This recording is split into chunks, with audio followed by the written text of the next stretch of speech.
Voilà. 181, page 181, le Maaseh Mimaror.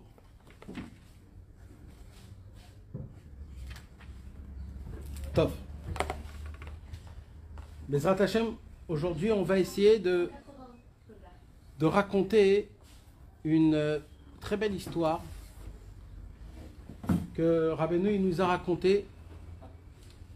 Et dans cette histoire, on va essayer de regarder des points qui sont importants, qui nous touchent, qui nous parlent pour nous, dans la vie en général, mais surtout, Bezrat Hashem, ce qui sort de cette histoire, c'est que comme on est proche, Bezrat Hashem, de Pessah, et que Rabbeinu il a raconté cette histoire sur Pessah, donc c'est pour cela qu'on va essayer de regarder dedans et de découvrir des points qui peuvent nous aider dans notre vie, des points très essentiels, Bezrat Hashem. Alors l'histoire commence, Maaseh Mimaror, l'histoire du Maror. Comme ça elle s'appelle l'histoire. Siper Rabbeinu Zal, Rabbeinu nous a raconté une histoire. Je sais pas, Machat Alchou Yehudi ve Germani Yachad Nedod. Un jour, il y avait deux personnes, un juif et un goy, un allemand. Et eux deux, c'était des personnes comme des clochards, qui n'avaient pas de quoi manger, qui étaient des personnes qui dormaient dehors, qui marchaient, ils allaient là où le vent les emmenait.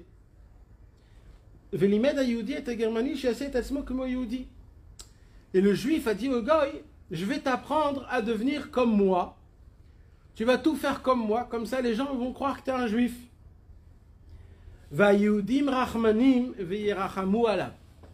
Et comme les juifs, ils ont de la pitié et de la miséricorde, alors ils vont avoir pitié de toi comme ils vont avoir pitié de moi.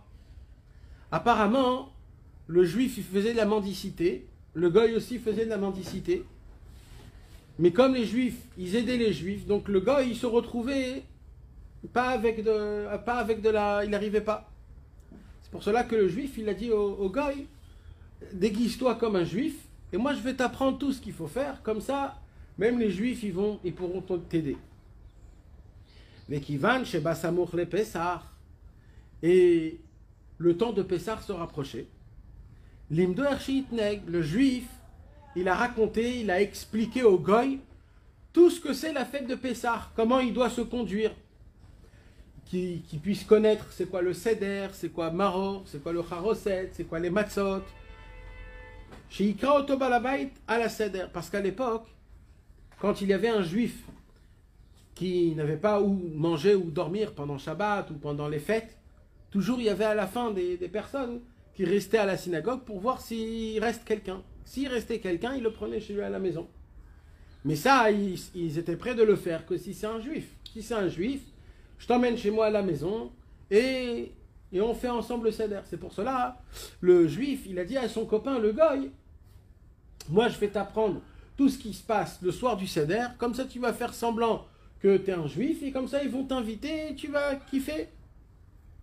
Bechol ha-seder she'osin kiddush ve'rochatzim yadayim. Rak shachach lomar lo she'ochlim maror. Il lui a tout expliqué, sauf il a oublié une seule chose, qu'on mange le maror. C'est quoi le maror? Alors à l'époque, en Ukraine, le maror, c'était pas juste une feuille de laitue, comme nous aujourd'hui on mange une feuille de salade qui est amère, mais pas très amère. À l'époque, le maror, c'était quoi? Même aujourd'hui, les Ashkenazim, ils prennent le maror, c'est le réfort. Le réfort, à peine tu le sens, ça monte directement dans le cerveau et ça pique énormément. Et le juif, il a oublié de dire au goy, à son copain, que avant qu'on mange, il y a aussi toute une cérémonie autour d'un maror. Kivan shebala seder raev mikol hayom. Le juif, il a dit au goy, aujourd'hui, c'est pas la peine de manger parce que chez nous, le soir du seder, on mange avec une très grande richesse et une abondance énorme. Donc, vaut mieux pas la peine que tu manges toute la journée. Tu te prépares bien pour le soir parce que ce soir, à Pessah, on va manger vraiment avec une grande abondance. Et c'est ce qui s'est passé. Le soir, après la tfila, le juif et le goy, ils sont restés après la tfila. Et des personnes, ils sont venus. Un, il a pris le juif et un il a pris le goy, sans savoir que c'était un goy. Et le goy il s'assoit dans le seder, et il voit qu'on commence à faire le kidouche. Bon, on boit un verre de vin, pourquoi pas. Et là, on commence à se laver les mains, c'est encore mieux. Et après qu'on se lave les mains, on lui donne un tout petit bout de céleri. Comme le bout du céleri, il ne faut pas qu'il soit plus grand que Kazaït. Donc c'est vraiment un tout petit bout de céleri qu'on trempe dans de l'eau avec du sel. Lui, il a hyper faim, il ne comprend pas pourquoi on me donne un bout de céleri. Et pourquoi aussi petit? Et pourquoi le tremper comme ça dans de l'eau? Aval notnim lo chatichat karpas bememelach ushar advarim anoagim baseder veomrim ha'agada. Et là ça commence ma guide. Et là on commence à dire le seder et ça termine pas. Et il parle de Divrei Torah et ils étudient toute la Haggadah, ils chantent Manishtana. Et le gars il est en train de perdre complètement la patience.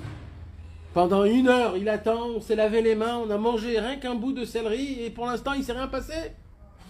Et lui, il attend, c'est quand qu'on va manger. Et là, d'un coup, il termine ma guide, et là, ils disent tous, il faut se laver les mains pour manger la matzah. Il s'est dit, ah, maintenant, sauf, on va manger. Il se lave les mains, on lui donne un bout de matzah. Il dit, c'est quoi ce pain? Moi, j'étais habitué d'un pain normal, on me donne des galettes. Pitom, et d'un coup, notnim le maror. Et là, le maror, il y a écrit qu'il faut manger, pour les medakdekim bemitzvot, il faut manger 2 kazaïs de maror. Vous imaginez ce que c'est 60 grammes de réfort à manger quand tu n'as pas mangé toute la journée, sans rien du tout, en mettant un petit peu de charosette dessus. En plus, il y a écrit, le réfort, il y a écrit qu'il faut qu'il te pique, il faut que tu sens. Lui, il a mangé, il a goûté le réfort. Vena selomar bepiv. C'était très amer dans sa bouche. Veu chashav shezeh seuda. Lui, il croyait que c'est ça en fait le festin. Sherak ze yochlu, que c'est que ça qu'ils vont manger. Barach techef bemerirut. Il était énervé. Il s'est levé. Il s'est sauvé de la maison. Il est parti avec une amertume très grande. Ou réavon, et en plus en étant affamé. Vechachav la'atzmo, et il s'est dit dans sa tête, Yehudi marurim, les maudits les juifs, achar kol atseremania, après toute cette cérémonie, notnim zele echol, c'est ça qui nous donne à manger. Uba le bet midrash veyachel, il n'avait pas où y aller, alors il est allé dans la synagogue pour attendre son copain juif, et il s'est endormi. Après, le juif, il est venu très tard, avec la joie sur sa figure, rassasié de manger et de boire. Le juif, il a tout de suite demandé, alors, raconte-moi, qu'est-ce que tu as mangé, comment c'était le seder? Mais si Perlo Bekas, il lui a raconté, en étant énervé, à Marlo, Hoi Germani choté. Qu'est-ce que t'es un imbécile? Imaïta mechake od meat. Si t'aurais la patience d'attendre encore un tout petit peu. Aïta ochel kol tuv kamoni. Tu pourrais manger tout ce qu'on peut appeler de bien. Parce que qu'est-ce qu'il y a après tout de suite, Maror? Il y a Korer et après il y a Shulchan Aruch. Et c'est là où on mange. Mais comme lui, il n'avait pas la patience, alors il a perdu tout.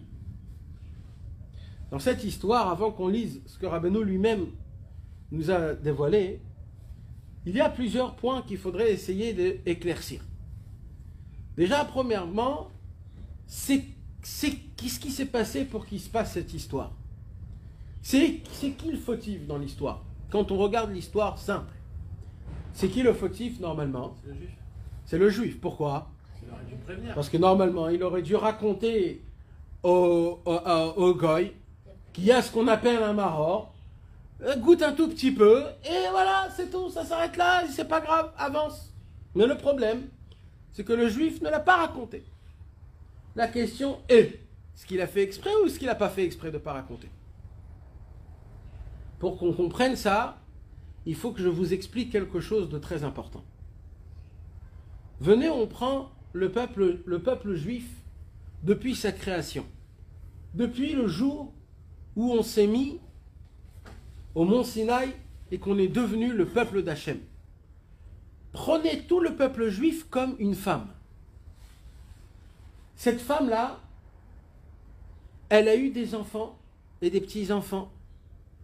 Ces enfants-là, que c'est nous, le Ham Israël, ils ont été poursuivis, maudits, tués, brûlés, saccagés, pendant des millénaires. Pendant des millénaires, cette femme, elle avait une maison qui a été détruite, après une deuxième maison qui a été détruite, et jusqu'à aujourd'hui, elle tourne, elle n'a pas de maison. Imaginez-vous une femme qui n'a pas de maison, qui n'a pas où dormir, elle est très chère aux yeux de son mari. Son mari, c'est le roi, c'est Hachem Yitbarach. Et les enfants de cette femme, ils souffrent des souffrances énormes. Chaque décennie, il y a un nouveau pogrom, un nouveau décret. Si c'est l'Espagne, ou le Portugal, ou l'Allemagne, ou toutes les fois où notre sang a été mis ouvert devant tous les goïms, et qu'à chaque fois qu'il se passe quelque chose, c'est toujours ces enfants à elle qu'on va traiter, que c'est à cause de eux. Imaginez-vous une femme pareille. Comment elle devrait être aujourd'hui en l'an 2020, avec tout ce qu'elle a souffert? Normalement, elle devrait être avec une tête baissée, sans habit, remplie de tristesse. Mais apparemment, c'est pas ça qu'on voit.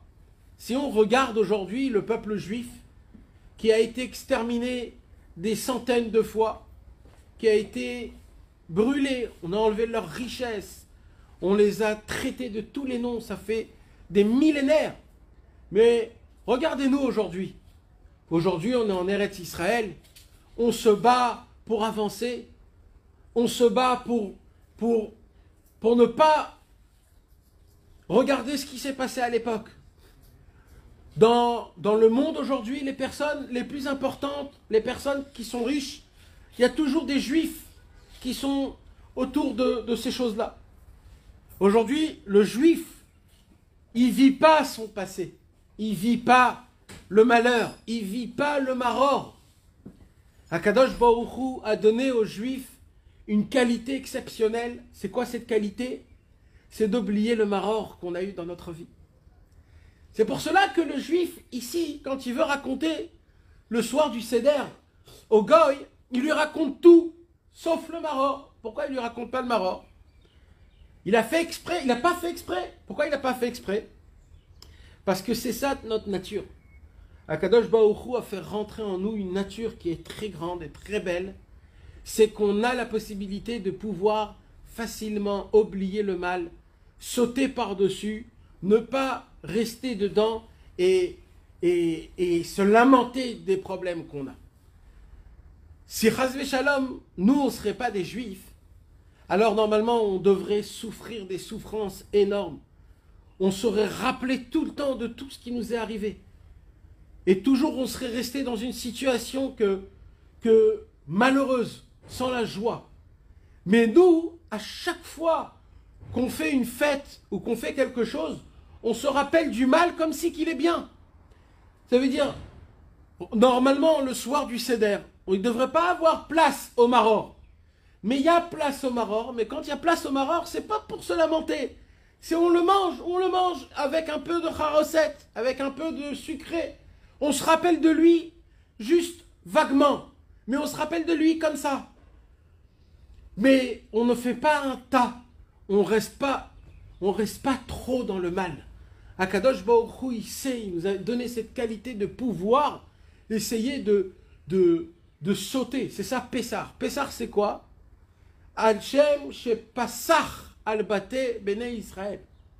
Quand il y avait la dernière plaie, la plaie des premiers-nés, il y a écrit qu'Akadosh Baruch Hu, il dit « Je vais sauter au-dessus des maisons. » Les maisons où il y aura du sang, dans le mashkov, c'est-à-dire dans Les lampes.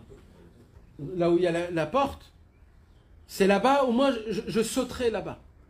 Et Rabbi Nachman nous apprend que une des choses les plus importantes qu'un juif il a besoin pour vivre dans cette vie, c'est quoi? C'est de savoir sauter, de savoir passer.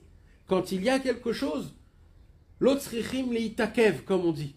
Il n'y a pas besoin de traîner ou de rester dans le malheur ou dans ce qui nous arrive. On a la possibilité de sauter ce qui se passe. Et c'est ça en fait, l'art Rabbeinu nous apprend la façon et les manières de comment normalement un juif il doit vivre et comment un goy il doit vivre. Par contre le goy, comment il vit? Alors écoutez bien ce qu'il nous dit Rabbeinu. Le goy il dit, quand il arrive à la maison du soir du Leil HaSeder, il attend des heures et des heures pour essayer de manger et en fin de compte c'est quoi qu'on lui donne? C'est du réfort, du maror. Et là, il s'énerve, il sort de la maison énervé. Et il dit quoi? Il dit, ces maudits juifs, ils ont tout fait ça pour m'énerver. Ça veut dire, qu'est-ce qu'il dit là, le goy? Écoutez bien, parce que c'est vraiment très important. Le goy, il dit en fait, ils ont tout fait exprès pour m'énerver. Ils ont allongé, ils ont parlé, étudié, raconté des histoires, fait le kidouche. Ils m'ont donné un tout petit peu de carpasse. En fait, tout ça, c'est juste pour m'énerver. C'est juste pour que je puisse souffrir encore plus. Il remet toute l'histoire en question et il croit que tout ce qui a été fait, ça a été fait contre lui. On voit que Dieu nous en préserve. Quand on est sorti d'Égypte, quand le Ham Israël est sorti d'Égypte et qu'il est arrivé dans le désert, dans un désert où il n'y avait pas d'eau, il n'y avait rien, c'était compliqué, c'était dur. Là, les béné Israël, ils ont commencé à se lamenter contre Moshe. Et là, les béné Israël, ils ont dit quelque chose de très très grave. Ils ont dit Hachem, il a fait les 10 plaies pour nous impressionner. Il a ouvert la mer pour nous impressionner. Il nous a emmenés, il a fait faire montrer au monde en entier combien le peuple juif est grand. Il nous a emmenés dans le désert pour nous tuer dans le désert, juste pour qu'on souffre encore plus dans le désert. Quand Akadosh Baruch Hu, il a entendu ça, ces paroles-là, Moshe Rabbeinu, il est allé chez Akadosh Baruch Hu, et Moshe Rabbeinu, son travail à lui, c'était d'essayer de dire des bonnes choses sur le peuple juif. Mais il ne pouvait pas, avec des paroles pareilles. Et Akadosh Baruch Hu, il a dit, laisse-les-moi, je vais mettre une épidémie, je vais tous les tuer. Et Moshe Rabbeinu, il n'a rien dit à ça, il y a eu une épidémie, et il y a écrit qu'Akadosh Baruch Hu a jeté sa colère contre le peuple juif, parce qu'on a parlé des paroles pareilles, et que après Hachem nous a donné la manne et tout le reste. Mais regardez qu'est-ce qui se passe des fois dans notre vie. Quand des fois dans notre vie, il y a des choses qui ne fonctionnent pas. Alors nous, on croit comme si qu'Hachem, il est contre moi personnellement. Je vais jusqu'à me dire que je suis allé là-bas, et j'ai fait ça, et j'ai fait ci. Tout ça pour qu'il m'emmène ici, pour que je tombe ici, et que ici, ça soit ma fin. Ça, il nous dit Rabbeinu, c'est un goy qui pense comme ça. Le goy, il croit que quand les choses ne vont pas comme lui il le veut, le goy, il croit que tout ce qui se passe, c'est contre lui. Et il dit qu'en fait, Akadosh Baruch Hu, il le fait faire souffrir encore plus que ce qu'il pouvait le faire normal. Alors c'est sûr que quand un homme, il entend ça, il dit « Chas v'shalom, jamais, qui peut parler ?» Mais sachez qu'on l'a dans notre tête, quand des fois ça va mal, et quand des fois c'est grave. Alors malheureusement, comme c'est ce qui se passe, le goy, il est là, il est affamé. Et il ne comprend pas pourquoi on lui donne du maror. Qu'est-ce que j'ai fait? Normalement, le maror, personne ne mange du maror. Qui mange du maror? Alors lui, il se dit, c'est sûr et certain qu'ils ont voulu me faire une farce ou du mal. Et ils m'ont fait tout un vice pour me faire tenir, pour me faire cuire sur un petit feu. Et petit à petit me faire souffrir en me donnant en fin de compte du réfort. Il dit Rabbi Nachman, ne laissez surtout pas des pensées comme ça rentrer dans votre tête. Ça, c'est le goy qui pense comme ça. Le goy, quand il voit que ça lui fait mal dans sa propre vie, dans sa peau, quand ça lui touche son cœur, alors là, il n'est pas prêt à baisser sa tête et à essayer de comprendre la dirigeance de Dieu. Alors tout de suite, il s'énerve et on a le droit de s'énerver. Mais de là à dire que tout ça c'est un complot, que Kadosh Baruch Hu, il fait exprès, il fait du mal. Depuis ce matin, tout ce qui m'arrive, ça m'arrive pas comme il faut. Et j'arrive pas et je comprends pas qu'est-ce qui se passe. Ça fait des années, j'essaye, je cherche, je fais, etc. Et il n'y a rien qui avance, il n'y a rien qui change. Alors je suis sûr et certain qu'en vérité, Dieu il est contre moi, mamache. Surtout quand on veut se rapprocher du service divin, quand on essaye de s'efforcer à appliquer un peu plus la Torah et les mitzvot. Et on voit que c'est compliqué, c'est dur, ça m'enlève ma simcha, ça m'enlève mon goût de vivre, ça m'enlève beaucoup de choses, j'arrive pas. Alors je me dis, mais pourquoi Hachem il me fait ça? Moi j'essaye de me rapprocher de lui, mais lui il me fait encore plus mal la vie. Et nous on croit comme si que c'est Hachem il fait exprès contre moi. Hachem il m'aime pas, Hachem il me veut pas. Il dit Rabbi Nachman, ça c'est le goy. Le goy, quand on lui donne du maror, il ne peut pas supporter le maror. Alors il dit que tout ça, ça a été fait contre lui. Mais en vérité, il se passe quoi dans l'histoire? Dans l'histoire, le goy, il n'a pas de patience.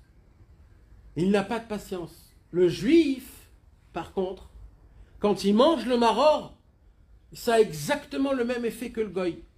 Ça lui pique, ça lui brûle les yeux, ça lui fait mal à la langue. Il mange, mais lui, il mange avec une simra. Pour lui, une fois dans l'année, il va manger le maror. Et le maror, c'est quoi? Le maror, je dois me rappeler du maror. Parce que de base, Hachem me le fait oublier. Les amertumes, Hachem me les fait oublier. C'est un cadeau pour que je puisse avancer. Mais il ne faut jamais oublier le maror. Le deuxième point important, c'est qu'il ne faut pas oublier d'où on vient. Qu'on a passé et que des tas et des tas. Et malgré tout cela, on est encore là dans la joie. Chaque année, on dit les Shana Abba bi Yerushalayim et on le dit avec une émouna que Behemet, l'année prochaine, on sera à Jérusalem avec le Mashiach Tzidkenu. Comment on a cette émouna? Comment? Ça fait 2000 ans qu'on nous promet que le Beth Amikdash doit descendre, que Mashiach va venir, que tout va être bien. Il y aura le shalom et la paix et la simcha dans le monde. Chaque année, il y a des problèmes, il y a des tortures, t'entends des mauvaises nouvelles, t'entends des choses qui te font mal au cœur, des choses qui sont atroces. Mais on a toujours la émouna, c'est pour bientôt. C'est pour bientôt, c'est pour l'année prochaine, c'est pour Shabbat prochain, c'est pour la fête qui va venir. Et à chaque fois, on est là, on a 4 coupes de vin, on boit le vin de Eliyahu Navi Zachor Letov, on chante les Shana Abba bi Yerushalayim, on a la Emouna Behemet, que les Shana Abba bi Yerushalayim. Pourquoi on a la Emouna? Il dit Rabbi Nachman, c'est parce que Hachem nous a donné cette qualité d'oublier le mal, de ne pas rester dans le mal. Il dit Rabbi Nachman, mais il ne faut pas l'oublier complètement. Il faut savoir d'où on vient. Il faut savoir qu'on a souffert ces souffrances. Et pourquoi il faut savoir qu'on a souffert des souffrances? C'est là où Rabbi Nachman de Breslev nous apprend, dans plusieurs Likutei Halachot, Rabbi Nathan, il tourne autour et il explique toute la fête de Pessah, tout ce qu'on fait le soir du Seder, tout ce qu'on lit dans la Haggadah de Pessah, il explique autour d'un point très essentiel, qu'on l'apprend aussi dans cette histoire, l'histoire du maror, c'est quoi? Il y a une règle qui vaut de l'or. C'est une règle que Hachem a mis dans le monde. C'est une règle, ça ne bougera jamais. Il n'y a pas d'exception. Cette règle, elle dit un plaisir tmidi, un plaisir continuel perd son plaisir. Il n'y a pas de plaisir. Quand tu kiffes quelque chose tout le temps, c'est plus un kiff. Un plaisir, c'est un plaisir que si c'est quelque chose que tu travailles pour lui. En vérité, le maror, c'est le sens de notre vie. Si notre vie n'aurait pas de problème d'empêchement, de fatigue, de sueur, alors notre vie n'aurait aucun sens. Si on serait vivant toute la vie sans mourir, la vie n'aura pas d'importance. Pourquoi? Parce qu'on vit à tout jamais. Il y a écrit que quand Mashiach viendra, les femmes, le même jour où ils tomberont enceintes, le même jour ils accoucheront. Pourquoi? Parce qu'il y aurait un date, il y aurait une conscience tellement grande de ce que c'est la vie qu'on n'aura pas besoin de souffrir. Par contre, elle dit la Gemara, aujourd'hui une femme, quand elle doit accoucher un enfant, alors d'abord, il y a les 9 mois de souffrance, après il y a l'accouchement, après il faut le nourrir, après il faut le grandir, après il faut être avec lui. Ça demande tellement un grand travail, les enfants, que Akadosh Baruch Hu a fait en sorte qu'une femme elle est obligée de passer par des souffrances pour qu'elle puisse apprécier qu'est-ce que c'est son fils, pour croire à ses enfants. Pareil pour un homme. Un homme, pendant que son enfant il grandit, dans sa tête, il lui monte dans sa tête tellement des idées. Comment je vais faire pour l'éduquer? Il s'en fait tellement dans sa tête. Pourquoi Hachem il fait que la parnassa, elle doit venir en se fatiguant, en allant, en travaillant, en gagnant en fonction des heures, etc. Parce que ça nous apprend la valeur des choses. Il dit, Rabbi Nachman de Breslev, vous voulez savoir d'où vient le plaisir, la sensation du plaisir dans tout, dans le manger, dans l'argent, dans ta femme, dans ton mari, dans tes enfants. Comment on peut prendre du plaisir de nos enfants? Comment? Rabbi Nachman, il dit, c'est très simple. Plus un homme, il va se fatiguer, il va s'efforcer, il va suer pour appliquer cette chose, plus il va avoir du plaisir. Un homme, si tout de suite il aurait une parnassa, ou alors on lui dit, sans travailler, tu reçois une paye tout de suite de temps, de 10 000 euros par mois. Alors il se dit, j'ai rien à faire, sa vie n'aura plus aucun sens. Alors il gagnera, il ira à droite, à gauche, il n'a plus aucune... Alors malheureusement, il ne va pas ressentir, même s'il croit qu'il kiffe, mais il ne pourra pas avoir la sensation du vrai kiff Béhémet.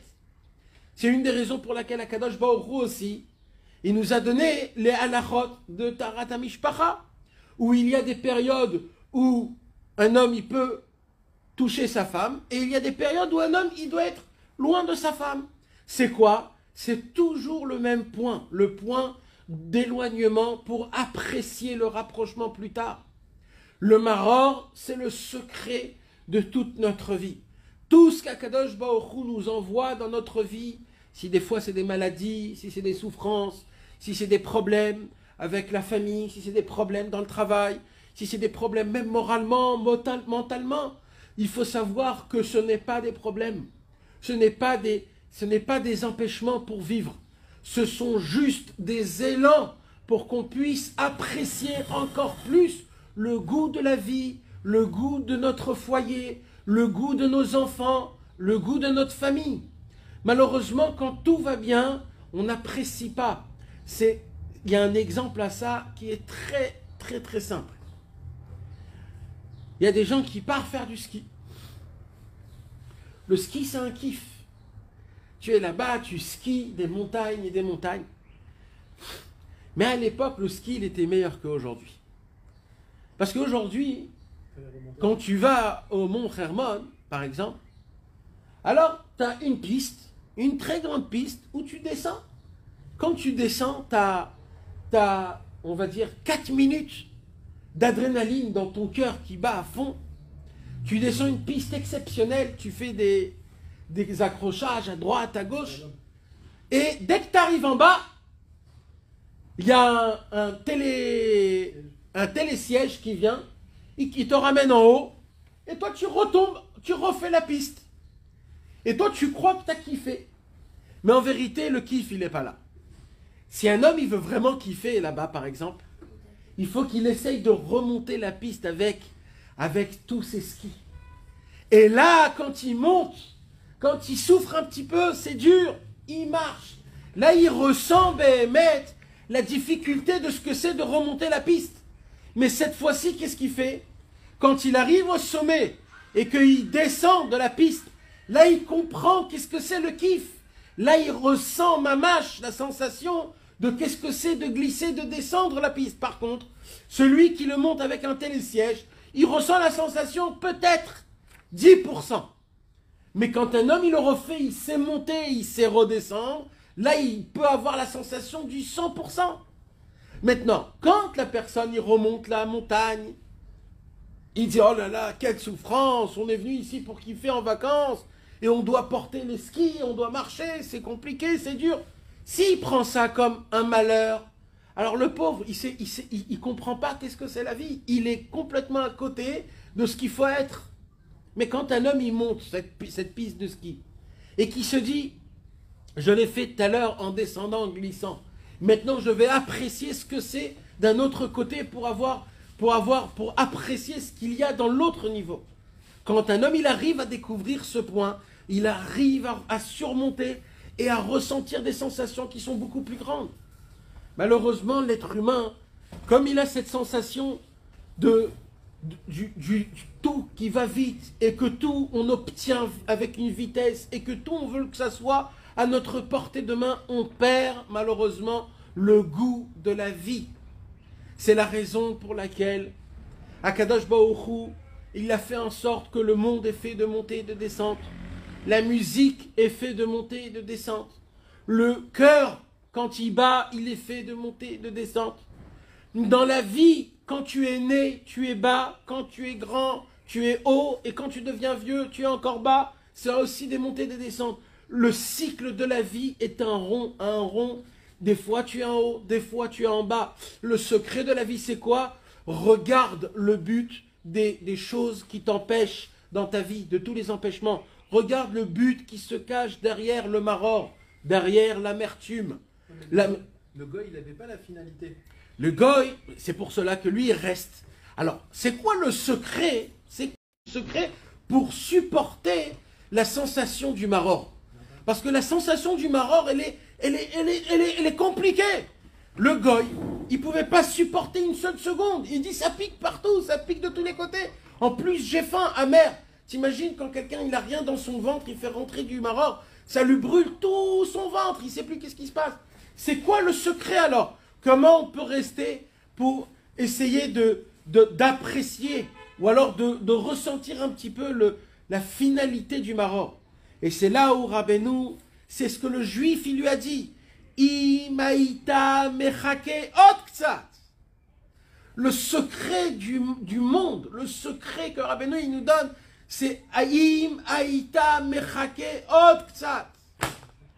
Rabbeinu, il a dévoilé une Torah, la Torah Yom Imbekolo Tishmaou.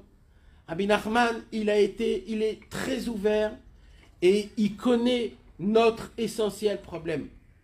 Que quand on voit ce qui se passe dans le monde, par exemple pour l'application de Torah ou Mitzvot, si maintenant j'apprends à quelqu'un et je lui dis il faut se lever Chatzot, il faut faire Hitbo des doutes, il faut étudier toute la nuit, il faut prier honnête, il faut aller au mikvé, après il faut faire du écouter de filote, il faut faire des teilim, et avec ça il faut aller au travail.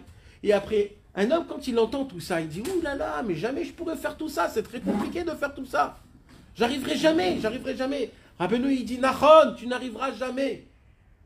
Tu n'arriveras jamais. Si tu regardes tout en un seul package, là jamais on pourra. Il dit Rabbi Nachman, coupe ça en tout petits morceaux. Il dit Rabbi Nachman, quand un homme, il voit une longue montagne à monter, juste ne regarde pas jusqu'à où la montagne est grande. Regarde-toi ce que tu peux faire maintenant. C'est quoi que tu peux faire maintenant? Tu peux marcher 100 mètres. Dis-toi dans ta tête, je marche que 100 mètres. C'est tout. Quand tu fais ces 100 mètres, tu te dis, maintenant, j'ai 100 mètres déjà derrière moi. Je les ai déjà fait, les 100 mètres. J'ai encore un peu de force de faire 100 mètres. Laisse tomber la montagne. Encore 100 mètres, je peux les faire? Je peux les faire. Quand tu arrives vers ces 100 mètres, tu te dis, j'ai déjà 200 mètres. Qu'est-ce que tu en penses? 100 mètres, je ne peux pas, alors 50 mètres. Tu peux 50 mètres? Et ainsi de suite. Il dit, Rabbi Nachman, enlève le poids de ce qui te met sur tes épaules. Quand un homme, il a des souffrances dans sa vie, il faut qu'il se dise dans sa tête, cette souffrance, je ne peux pas la supporter. Mais une seconde, je peux la supporter.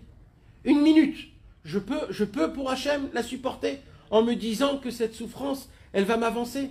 Je suis prêt à m'annuler devant Hachem en me disant, c'est certain que pendant 1 minute, ce que je vais souffrir, c'est ok Hachem Yitbarach. Alors fais cette 1 minute-là. Quand cette minute, elle passe, tu lui dis maintenant 1 minute, j'ai souffert comme Hachem me demande. La prochaine minute, peut-être je vais essayer de la souffrir comme je peux en regardant comme si qu'en vérité, c'est un bonbon, c'est un mamtak, c'est un plaisir, c'est un délice. Pourquoi? Parce que ici, il y a écrit quoi? Il dit Rabbi Nachman, écoutez bien, Kenu beinyan Rabbeinu ve'avodat Hashem. Il dit de la même façon, c'est comme ça dans le service divin et dans le inyan de Rabbeinu. Shachar kol hayegiot ve'atarchot ad shebaim. Après qu'un homme, il se fatigue, après un homme qui sue, après un homme qui l'a tellement passé. Vinit karvim le Rabbeinu, l'avodat Hashem, les aker hagouf, notnim me'at maror. Quand un homme, il s'est rapproché, il s'est fatigué, il a fait tout ce qu'il peut. Et dans le ciel, qu'est-ce qu'on lui donne? On lui donne de l'amertume. On lui donne de la mériroute. Pourquoi ça lui arrive ça? Kiziku ragouf bab mériroute. Parce que c'est comme ça qu'on apprend à apprécier. Si on aurait pris, ou si on aurait atteint tout ce qu'on avait besoin d'atteindre, tout de suite, jamais on n'aurait apprécié notre service divin. Tout de suite, c'est quoi qu'on a besoin? On a besoin un petit peu d'amertume pour comprendre, pour apprécier. Avalaïch, mais l'homme, Choshev Shetami diye rak hamerirout. Et c'est ça le secret, il dit Rabbeinu. Il dit Rabbeinu, quand un homme il souffre, il y a un Yetzer Hara. C'est quoi le Yetzer Hara? C'est que tu crois que tout le temps tu vas souffrir. Voilà. Ça sera tout le temps difficile. Ça sera tout le temps dur. Et ça, c'est un Yetzer Hara qu'il faut mamash se battre avec lui. Il ne faut pas croire à l'amertume. L'amertume, elle vient et elle part. C'est normal, ça fait partie du monde. Le monde en entier, les goïms, les hommes, les Chinois, même les animaux, même les insectes, même les arbres, même le vent, même les pierres, tout ce qu'il y a dans le monde, ça va dans un cycle qui est rond, que des fois il est bon, des fois il est mal, des fois il est en haut, des fois il est en bas. Des fois il est bien, des fois il est mal. C'est comme ça que ça fonctionne. Le problème de l'être humain, c'est que comme l'être humain, il a de la conscience, quand il souffre, il croit que ça sera comme ça toute sa vie.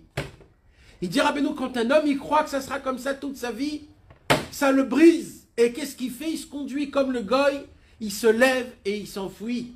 Il s'enfuit de quoi? De la Emouna, de Hachem, de la Simcha, de la famille. Il s'enfuit de tout, de lui-même. Par contre, il dit Rabbeinu, quand un homme, il sait que la mériroute, c'était et c'est terminé. C'est pour cela que le secret, on commence comment la Haggadah de Pessah? Comment? Avadim aïnou les parob Mitzraïm. On était des esclaves pendant 400 ans.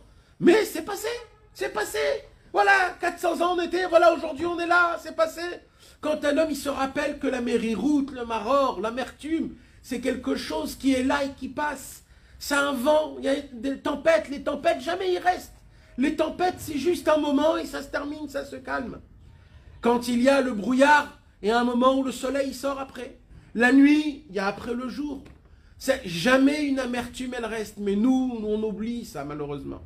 On l'oublie, on croit qu'on va souffrir toute notre vie. On croit qu'on va être imprégné. On croit que ça va nous laisser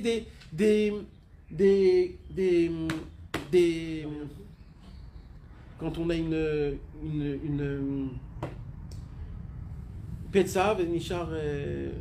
une cicatrice. On croit que ça va nous laisser des cicatrices. Un homme, il a des souffrances qui dit, ça va me terroriser toute ma vie. Ou alors un homme, il se dit, comment je peux être propre dans ma tête, dans mon cerveau? Comment je peux être propre dans mes actions? C'est impossible, c'est très dur. Comment je peux ne pas être en colère? Dès que je vois quelque chose, j'entends quelque chose, il y a un truc qui se réveille dans ma tête, qui fait que ça éclate.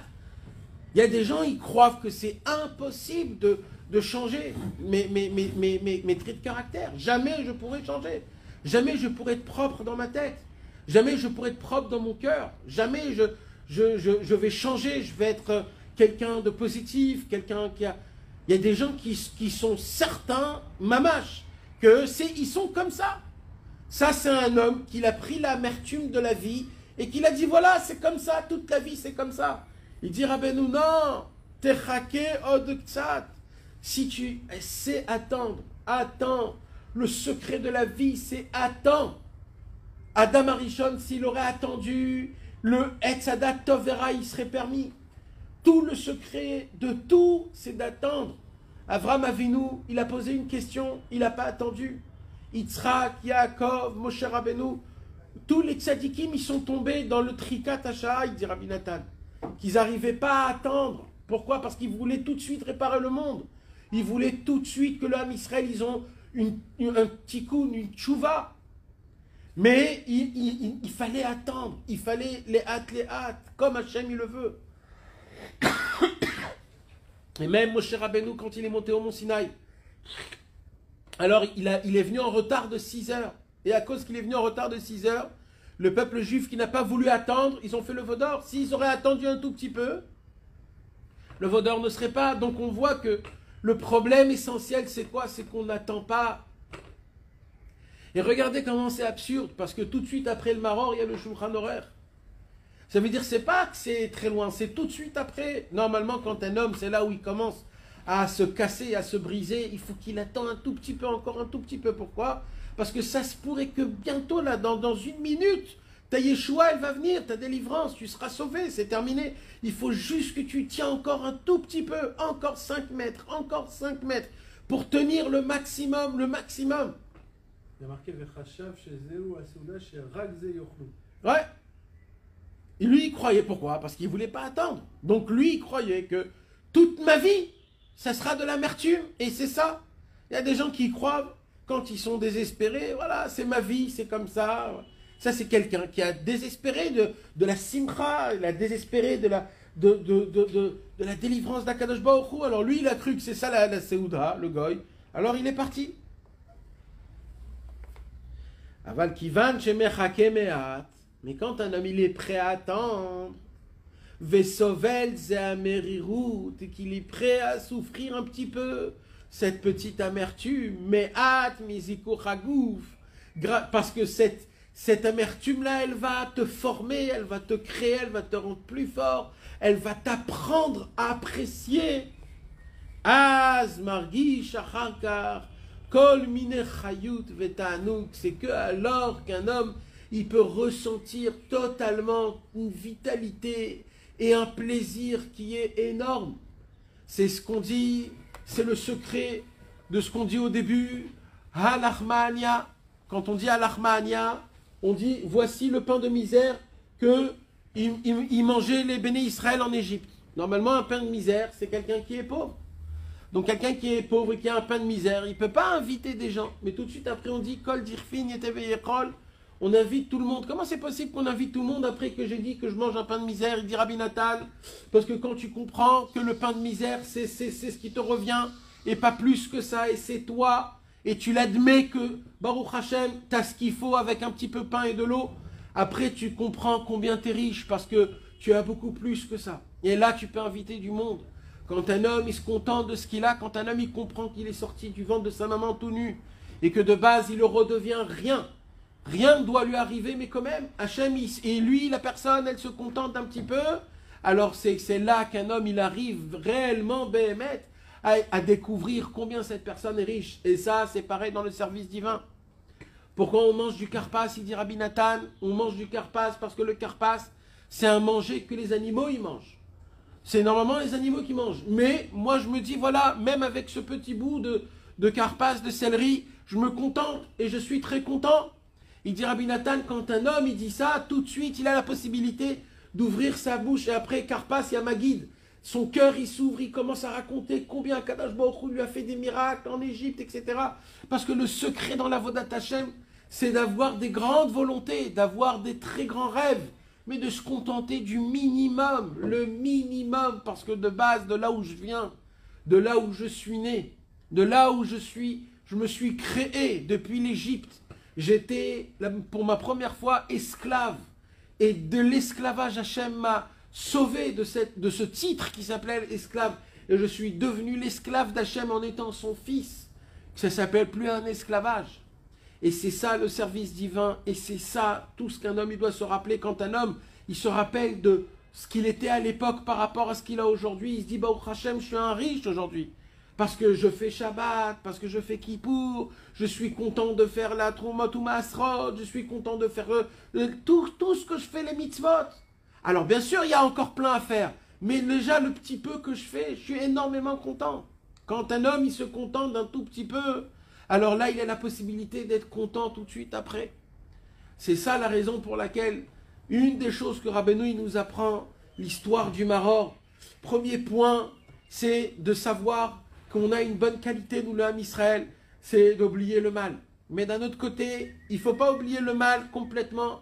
Il faut se rappeler. Pourquoi? Parce que le mal, ça nous apprend à apprécier le bien qu'on a. Tant qu'on n'a pas du mal, malheureusement, on ne peut pas apprécier et goûter Béhémet, ce que Hachem il a nous faire goûter. Il faut savoir aussi que les goïms, ils pensent, et ça des fois, on a cette pensée ici, c'est que quand tout va mal, alors on pense que comme si Akadosh Baruch Hu, il est contre moi, et ça en vérité c'est juste à cause d'un problème, c'est que je n'ai pas la patience, je veux tout obtenir tout de suite. Qu'est-ce qu'il dit? Le juif, un juif, il dit d'abord patience.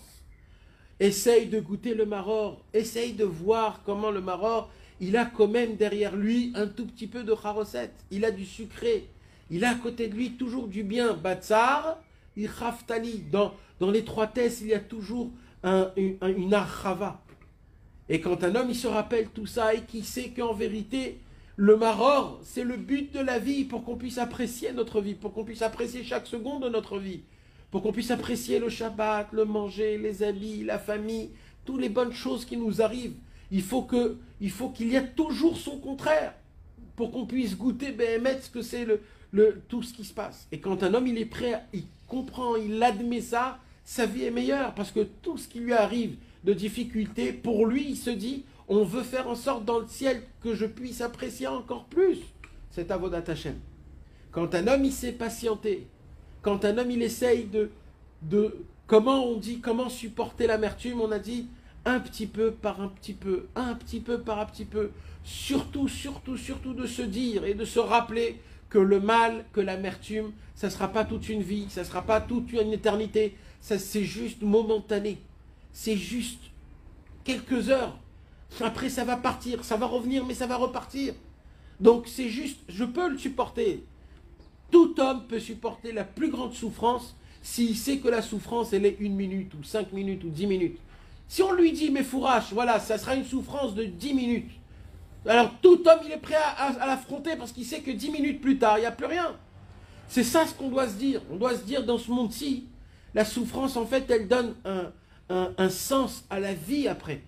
Quand un homme il comprend ça, tout après est facile. Mais quand un homme il veut, comme le goy, il veut que tout soit à sa portée de main, que tout soit facile, il ne veut pas patienter, lui il ne veut pas apprécier, il veut que la vie facile. Un homme comme ça, il ne vit pas une vraie vie. Un homme comme ça, il vit la vie d'un animal. Un animal, il n'a aucune conscience. C'est quoi la différence entre un homme et un animal? C'est juste la conscience.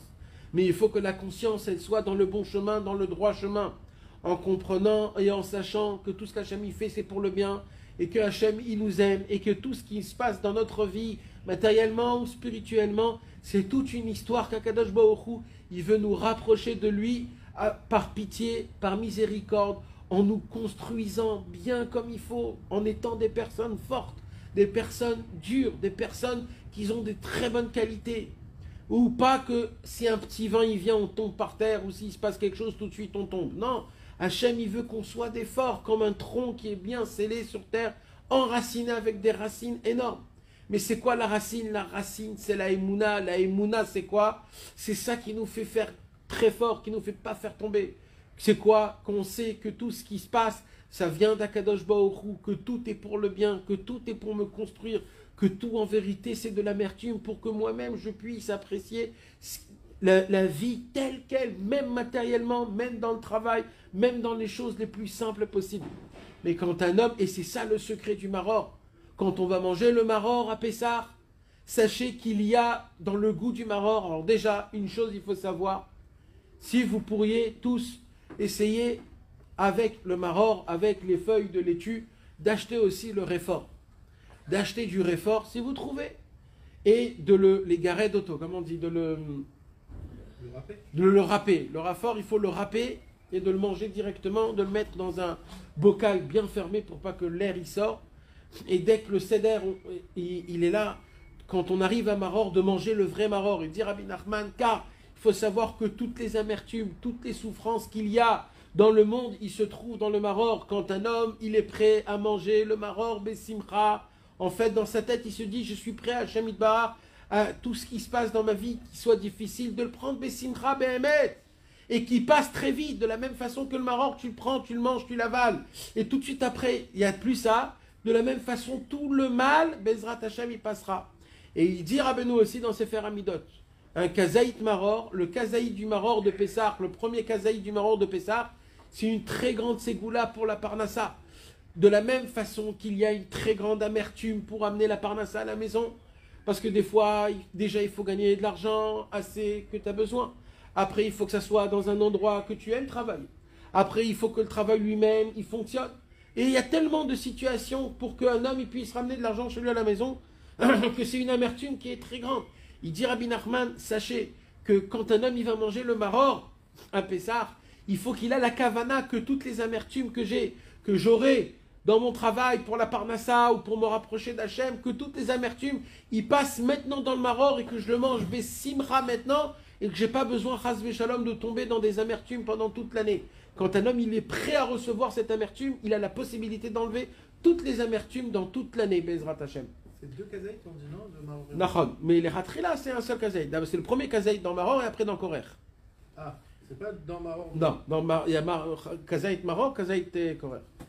Donc c'est ça le Inyan et c'est comme ça que ça fonctionne d'une manière. Donc le Inyan du Maror, il est très important. Alors, quand tu poses la question à quelqu'un, comment il était ton seder? Alors, c'est quoi qu'on va dire? Ah, il y avait plein d'invités, on a terminé à 3h du matin, on a mangé une langue de vache, on a bu un vin comme ça, et les matzot, ils étaient rondes. Chacun, il va raconter ce qu'il va raconter. Mais tu trouveras jamais quelqu'un qui va dire, le maror, il était exceptionnel. Pourquoi? Le maror, ça fait partie du seder, comme le matzah, comme les invités, comme ma guide. Alors pourquoi le maror d'Afka, on le dit pas? C'est ça que je veux dire. C'est que en nous, on a cette force de pas s'arrêter quand on a des problèmes. Parce que même, regardez, même ça quand il y a des problèmes et après quand on passe, on l'oublie. Donc si un homme il vient, il dit mais non, mais c'est trop compliqué quand on souffre, c'est comme ça. C'est faux. Hachem a mis dans notre Neshama une puissance de pouvoir surmonter tous les problèmes et de ne pas s'arrêter plus que tous les goïms. Nous, Dafka, les juifs. Par quoi? Parce que le maror, on le mange et on le base. C'est juste un point vite fait qui passe. Magid, on reste beaucoup de temps. Shulchan horaire, on reste beaucoup de temps. Hallel, Nirtza, on reste beaucoup de temps. Pourquoi? Parce que c'est ça les qualités d'un juif. C'est de goûter, c'est de manger, de raconter, de parler, de boire, de raconter des Dvar Torah. Parce qu'un juif, c'est ça qui parle. Mais le maror, on en a. On ne dit pas qu'on n'en a pas. Et de bénir quelqu'un qui n'a pas de maror aussi, c'est faux.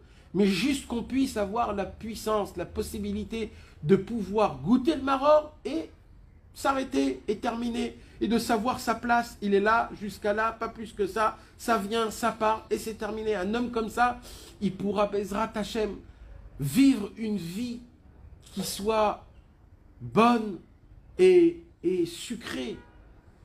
D'une manière que la vie, elle te donne beaucoup de simcha et d'espoir, Bezrat Hashem. Amen.